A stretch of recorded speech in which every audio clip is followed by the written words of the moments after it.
Hello lettering lovers, I'm Stephanie and I'm the creative behind my prints collection. In today's tutorial we are going to learn how to create a gorgeous lettering and how to use one of your cool photos as a background and to give that pop and energy to your lettering. With a brand new tutorial, and all the materials that I'm gonna be using will be linked down below. So let's open the Procreate app. Let's open a new canvas. Let's go with screen size. So for this project, the photo that I'm gonna use, it's available on my website in the library. Just check out the link down below and you have access to it. You can go to Google and research for images, or there's actually a couple of websites that you can search for royalty-free photos like Pexels, Unsplash, Canva. Just put a search on Google and you find tons of them. So I already have the photo in my gallery, so what I'm gonna do is click over here, Actions, Add, and Insert a photo. I'm gonna go to my camera roll and we are gonna use this photo. So this photo, I'm gonna open a new layer. What we are gonna do is to write on top of this photo. Procreate app now has a cool new feature which is called add text. So if I add text and click Be the Light and then select all, go to edit style, and I have a couple of styles over here, and this is one of the fonts that I've created and downloaded. I will do a separate video for this. So let's go over here and click select. I'm gonna put it over here and align with my text. So you can leave it as it is, or you can add a new layer on top of this, reduce a little bit of the opacity. So you're on this one. I'm gonna go and use a monoline brush. The color will be white, and I'm gonna go over my lettering.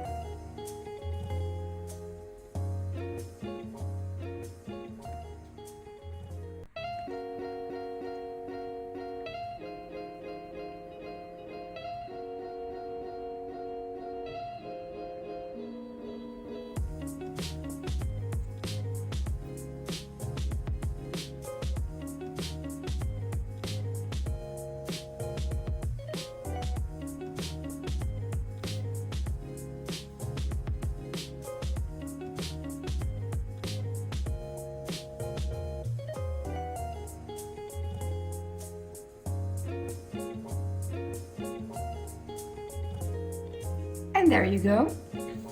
I'm gonna turn this one off, and I've created a lettering on top of a photo. You can use your vacation photos and add some lettering. You can do so many cool stuff with this.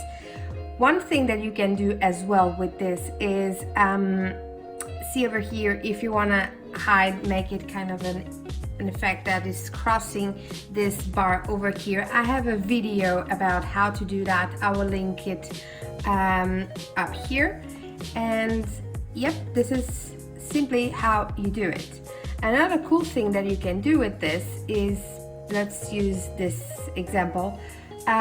You want to create your lettering, so let me just here turn this into black, and you want to use this lettering, but you want to use a background, your photo background, to give it some effect. So I'm gonna go to the lettering that I've created. I'm gonna place it. Let's put it a bit here, and what I'm gonna do is, you can import any photo. Let's use the one that we've imported for, it's already here. So I'm gonna click, hold, and move it to the top. Turn this on, of course. And what I'm gonna do is click over here and click on clipping mask. So it makes a clipping mask by using my lettering. What I'm gonna do is select on my lettering and I can move and place it. So the background is very dark. What I'm gonna do is I'm gonna remove this, I'm gonna unselect. Here with the lettering selected, I can move around and use the effect of the photo. And there you go. You have a lettering using a photo as a clipping mask. And if you want to add more stuff, you can, if you want to still use this background, you can add it right on here. So let's go and use the same brush as well, and let's say that I want to do a heart. So this is using the background because it has a clipping mask and it creates this gorgeous effect. Then clicking here, you can move around and there you go. This is how you create a lettering with a photo as a background, or use the photo as a clipping mask to give a cool effect on your lettering. If you like this tutorial, or if you want to see other ones like this, make sure to hit the thumbs up button below and subscribe to the channel. See you soon and happy drills!